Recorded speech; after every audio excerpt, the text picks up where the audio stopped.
What if we don't want to be found? What about that, wherever you find us? What if we're trying not to be found? What if we're trying to evade detection? What then, oh great Brian Last? How do they, what do they, where do they turn then?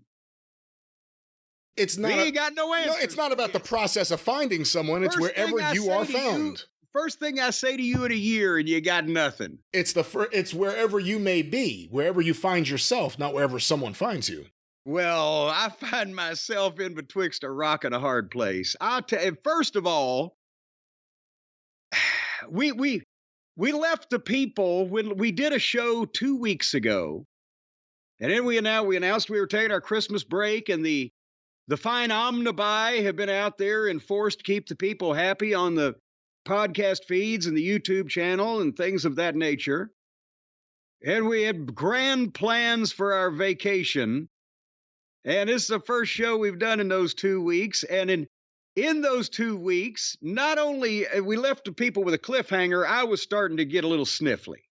I was starting to feel under the weather. I said, "Am I getting something?" Well, not only we had starcade of sickness because we blew it out. Not only did I get sick, but Stacy got sick, and you got sick, and your entire family got sick over our 2 week Christmas New Year vacation. Am I exaggerating the level of germophobia here that's been going on amongst our various clans for the last 2 weeks? There's been a lot of sickness, and for the record, I A wasn't lot on of sickness. I wasn't on vacation. We didn't record, but I worked every single day. Well, you know what? Our vacation from the world, where we attempt to get away from this for just to clear, as Ernie Ladd would say, to wring your brain out because it's like a sponge, and then start the year anew. I had projects that I was wanting to accomplish, and this story will have a silver lining here in a minute, folks. I'm not just going to vent about the holidays and cuss Christmas. It might take me a second to get to the silver lining, but I had the things that I wanted to do that required physical activities, the things I've been putting off, the shampooing of the carpets, the rearranging of the garage / stock room, as well as you workaholic. I was going to spend time in a quality fashion with Stacy and little Harley Quinn. But I wanted to feel good to do it. But the pretty much a couple of hours, I think, after you and I finished recording that last program, I can't even remember, time blurs, I decided that I was sick. Do you hear that? I had decided that I was sick, and Stacy had been sniffling all week, and we said, we're just going to go. We got a cold or something. We're going to go to the urgent care right over. It's a mile and a half away. We're going to get some antibiotics and some of them anabolic steroids they give people, and boom, it's going to knock it right out. Could you hear that snap, snap, just like that, snap of the fingers?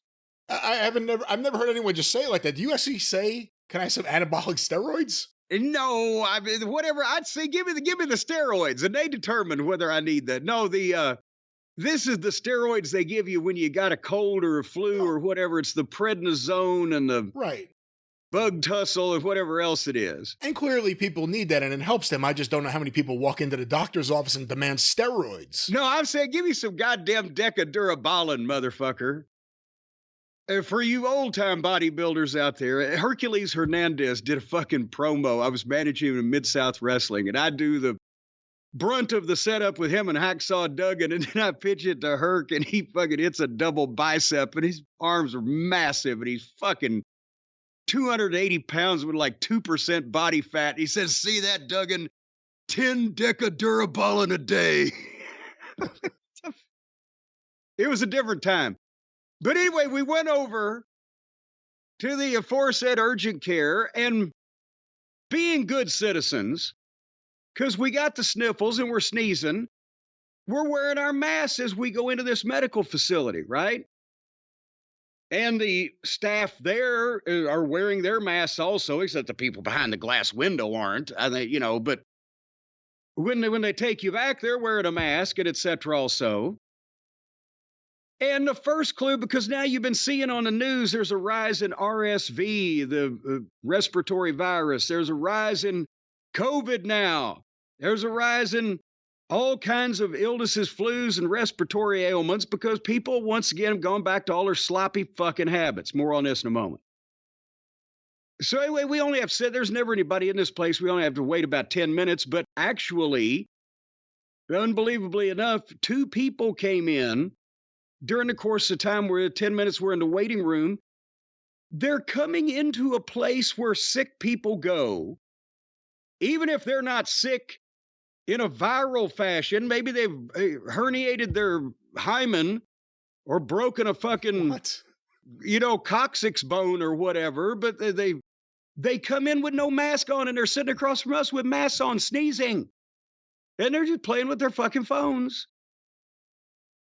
So anyway, they take us back, and the first thing they say is, I said, well, we both have the same thing. And well, they put her in one room and me in the other, but I was referring to Stacy also. And as we both have the same thing, and I think I usually get this kind of thing, and blah, blah, blah. He said, well, no, the nurse first said, well, we've had a lot of COVID positives today, so the doctor is telling us to do COVID checks on everyone. So again, 2 of these people had walked in the fucking waiting room into a medical facility where a bunch of fucking people with COVID had come, and they're just barefaced and don't give a shit. More on this in a moment.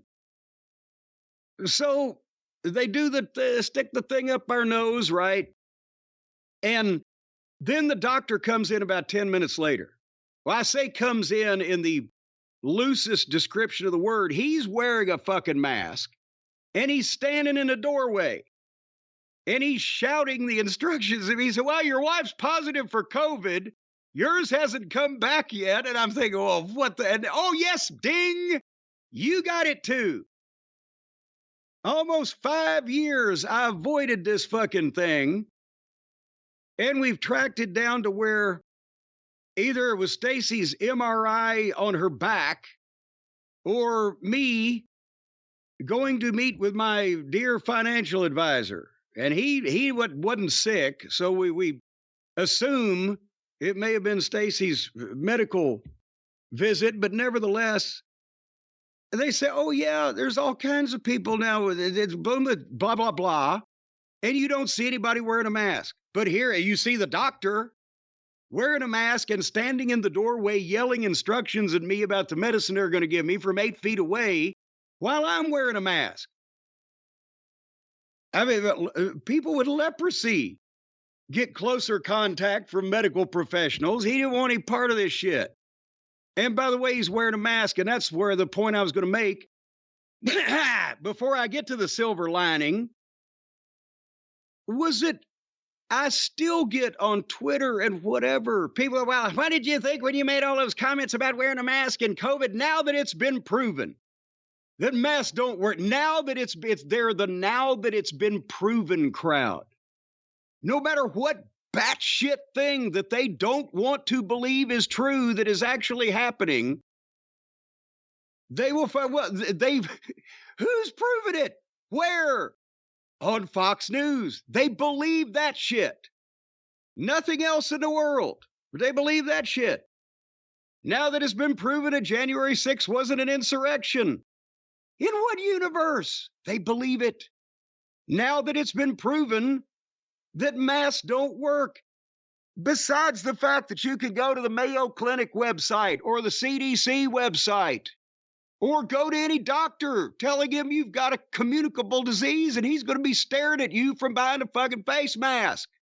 You idiots, slobbering morons.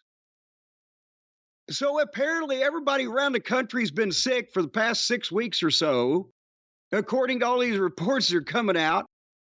And they're just going around slobbering all over everybody again because we didn't learn our fucking lesson and because irresponsible, criminal-minded fucking nutcases get on the goddamn news and tell you the opposite of what common sense dictates, that if you'd cover your fucking face up, you wouldn't spread your germs around. You fucking filthy, filthy people. But I mentioned a silver lining, didn't I, Brian? I will say this. I do think it should be mandatory to wear a face mask in a medical, like when I go into a medical building and there's lots of doctors' offices, like that's the one place. Who wants to sit in the waiting room when people are coughing and sneezing and snotting all over themselves? I don't care if it's COVID or what. Do you want to go to the grocery and pick out the produce when people are snotting and coughing all over the cabbage? Also make it mandatory on the Long Island Railroad. Some of those people are disgusting. Well, there you go. Hey, I'll tell you what, that fucking train trip that the Midnight Express and I took that time from, what was it, Philadelphia to New Haven, guy next to Stan Lane smelled like a goat. Stan didn't eat right for 3 days. Anyway, back to your story. Back to the seriousness. Back to the story. So, before I get to the, let me jot down the word silver lining. This may take another second or two. See, I'm full of the piss and vinegar today, folks. So they give us medicine that will combat this fucking disease now that we've got. I'm thinking, oh God, is this the end for little Rico? And I told you the next day, I said, I've been sicker, but I've not been madder because of the timing. And they prescribed the medicine. We'll find it. That's a whole thing going back and forth till they finally got it ready. But guess what, Brian? And what is the name of the shit? Paxlovid, I believe, is what they gave us. And in all honesty, it did work. You could tell it. You could even taste it working. But we have more on that in a second. Do we have to talk about wrestling today? Fuck that shit. So at the pharmacy, we have insurance, right? We have insurance. We pay for it ourselves because I am self-employed, because I'm the only boss I've ever been able to get along with. But guess how much this stuff costs if you have insurance? At least our insurance. For a box of, you take 3 tablets, 3 in the morning and 3 in the evening for 5 days. So whatever that math is, that's how many tablets is in this box. Guess how much it cost us with insurance? Like a copay? The cost of the prescription $80. after the insurance pays the deal or negotiates the deal that it does. It's not a copay. $80. You are incorrect. I won't even milk it. $375 per box. So $7.50 for the both of us, along with $1.23 for the optional cough syrup. But guess how much it would cost? Yes. And you haven't paid $375 for a box since on trade ride to New Haven. Oh, I'll tell you what. I haven't paid $375 for a box since I used it to get somebody over when they came out of it. But guess how much it would cost if you don't have insurance? And I know, again, people around the world, the United States, we accept this kind of thing because the only people that want to change it keep getting slapped down by the billionaires and the current ruling class. If you didn't have insurance, it said cash pay. It was fucking like $1,300 per box. So the two of us would have paid almost $3,000 for this shit to save us from the scourge of COVID, which is probably a reason why a lot of people are walking around with the scourge of COVID. But what exactly, I mean, versus waiting it out, I mean, did it make a remarkable improvement? because the very next day, or later on that night and the next day, we both felt like complete shit. Whereas Stacy was sweating nonstop and is sweating to the point where she gets so wet, then any kind of breeze, the coldness, right? Oh, God, is sweating and shivering. Whereas I'm the opposite. I've got a sweatshirt and a fucking fleece jacket on and 2 pair of sweatpants in the house with a blanket over me and the heat turned up. We had to go to opposite ends of the house because we couldn't stand the climate.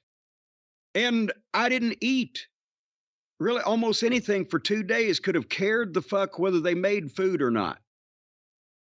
And the snotting and the wheezing, cough was not bad. And then, but taking this stuff within 48 hours or even a little bit less, you could start to tell an improvement. Then I spent 2 days eating everything I could find in the fucking house and felt normal and stopped sweating and, had a normal temperature. But the shit makes your breath taste, or not your breath, but your mouth. It tastes like you've been sucking pond water. I told you it ruined the taste of mouthwash. And that was, So you could tell I was working. But anyway, uh, then the lingering symptoms have just been still snottiness and a little spittiness and general don't give a fuckedness. But over the course of the first 3 days, we're not that happy. But anyway, the silver lining. Whereas I'd planned to do all that stuff, instead, I didn't do any goddamn thing. And I would have liked to have felt better, but we had a wonderful time sitting on the goddamn couch and petting the dog and eating when we finally regained our appetite. And it's the first time that I have taken that much time to not do anything in over 10 years. So my brain is wrung out. And now I'm not real fucking happy about commencing this all over. We got to do this for another year. It's what you're saying at the top of the program with this brand new year thing. At least another year. I mean, we have commitments going to 2029, 2031. Wait a minute. I don't know if I have commitments going to 2031. You didn't tell me anything with a 3 in front of it. We'll talk about it. We'll talk about it off air. These other fucking suckers will pay us for, well, nevertheless. Well, I'm thinking about, I'm trying to constrict my retirement age down while I still can before the inevitable financial collapse of the United States with the new criminal regime and all this other stuff begins to hit. I'm going to enjoy some peace and quiet. And I got the energy about 3 days ago to actually do something and tried to move some things around and tweaked my back. And now I'm sitting sideways. But that gave me another excuse. Just sit back down on the couch and say, fuck it, and pet the dog. And Stacey and I watched more television. And since we got to talk about wrestling today, then the experience next week is where I'm going to talk about all the other non-wrestling things that has struck my mind. It'll probably be more interesting than this fucking fever dream Tony Khan's in. And we'll talk about some emails and some Christmas presents and acknowledgments and everything on the experience. So there's another cliffhanger for you. Wait for that for either 3 days or maybe 6 months. I may take another vacation.